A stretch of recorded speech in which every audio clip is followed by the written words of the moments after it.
bisa dipanggil Landes. Ini dia 43 125 051. Materi komunikasi kelompok. 1. Pengertian komunikasi kelompok.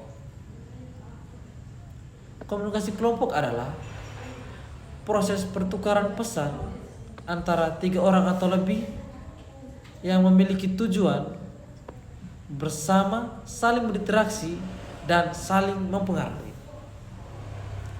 Menurut Michael Borgon, komunikasi kelompok melibatkan interaksi tatap muka maupun tidak langsung yang memungkinkan setiap anggota memberikan respon satu sama lain. Artinya, ada lebih dari 2 orang atau lebih, ada interaksi dan yang ada tujuan bersama. Yang kedua, ciri-ciri komunikasi kelompok. Beberapa karakteristik utama yakni jumlah anggota terbatas, biasanya 3-20 orang. Yang ketiga, ada tujuan bersama. Dan yang keempat, interaksi berlangsung terus-menerus.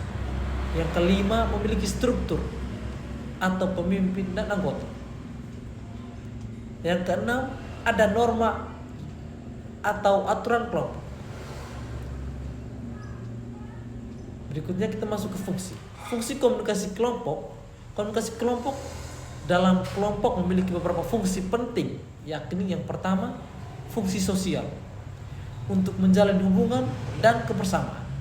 Yang kedua, fungsi pendidikan sebagai sarana berbagi informasi dan pengetahuan. Yang ketiga, fungsi persuasi untuk mempengaruhi pendapat anggota lain. Dan yang keempat, fungsi pemecahan masalah untuk mencari solusi bersama. Kita masuk ke jenis-jenis kelompok. A. Kelompok primer, hubungan dekat dan emosional, contohnya keluarga dan sahabat. B. Kelompok sekunder, hubungan lebih formal, contohnya organisasi kampus dan lain. C. Kelompok formal, memiliki struktur jelas, contohnya rapat organisasi. D. Kelompok informal atau tidak resmi, contohnya geng pertemanan. Yang kelima, dinamika kelompok. Untuk dinamika kelompok adalah proses perubahan dan interaksi dalam kelompok. Menurut Bruce Tuckman, ada 5 tahapan perkembangan. Ada 5 tahapan perkembangan dalam kelompok. Yang pertama, farming atau pembentukan. Yang kedua, storming atau konflik. Dan yang ketiga, norming atau penyesuaian. Yang keempat, performing atau kinerja optimal. Yang kelima, adjourning atau pembubaran. Kita masuk ke yang berikut, peran dalam kelompok. Setiap anggota punya peran seperti 1. Pemimpin atau leader menggerakkan kelompok. Yang kedua, anggota aktif memberi ide.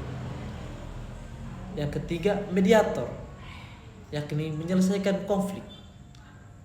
Yang keempat, pengamat atau memperhatikan jalannya diskusi. 7. Pola komunikasi kelompok. Beberapa pola komunikasi yakni yang pertama, roda terpusat pada 1 orang. Yang kedua, lingkaran, semua anggota setara.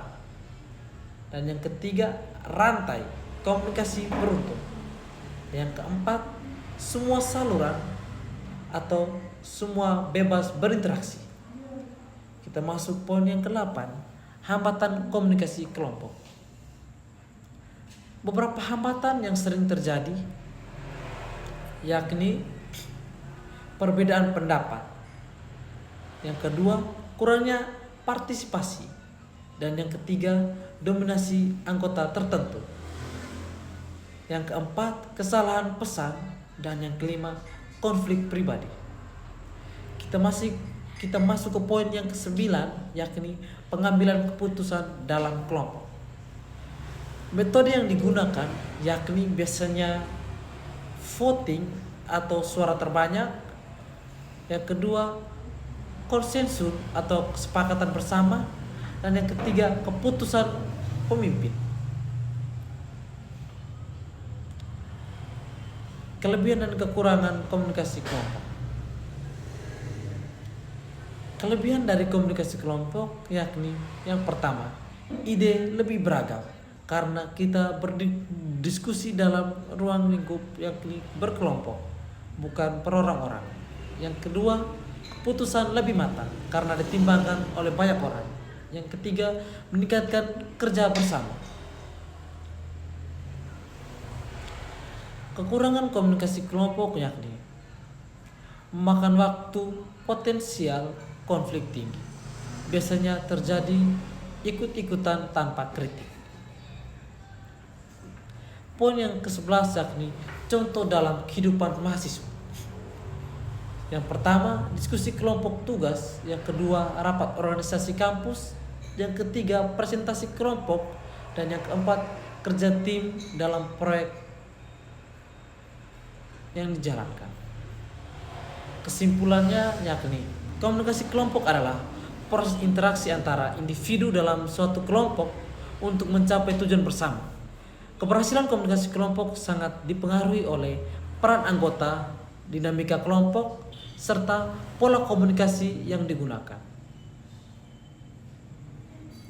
Sekian dari saya. Terima kasih.